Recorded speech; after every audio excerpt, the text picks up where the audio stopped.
देखिए इस वीडियो को। अशोक को इसलिए थोड़ी याद करते हैं कि साग भाजी बेचता था। अशोक को इसलिए याद करते हैं कि चक्रवर्ती सम्राट था, राजा था।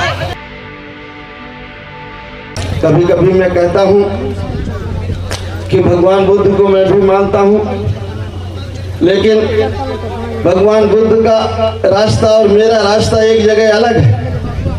भगवान बुद्ध राजपाट छोड़ के जंगल की तरफ गए थे ना। भगवान बुद्ध राजपाट छोड़ के जंगल की तरफ गए थे। और मैं कहता हूं कि भनते हो जाओ तो कोई बात नहीं, और अगर भनते नहीं होना है तो अगर बच्चों का हित करना है तो राजपाट की तरफ चलना है। आपकी समस्या का समाधान वही है, कहीं और दूसरी जगह नहीं है।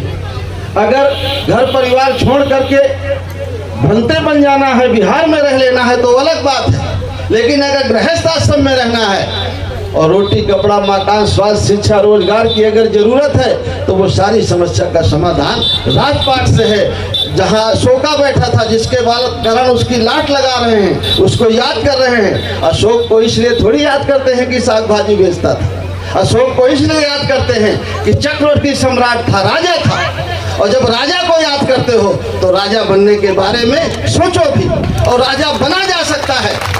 पहले राजा बनने में तलवारें बंदूकें चलती थी, लाखों सेनाएं मारी जाती थी, तब राजा बनता था। और आज राजा बनने के लिए सेनाएं मारने की जरूरत नहीं है, जिसको ज्यादा वोट मिल जाते हैं वही राजा बन जाता है। जिस दिन अपने वोट को बेचना बंद कर दो, दारू में, पैसे में, 5 किलो अनाज में, साड़ी ब्लाउज में, जिस दिन अपने वोट को बेचना बंद कर दोगे उसी दिन सारी समस्याओं का समाधान हो जाएगा।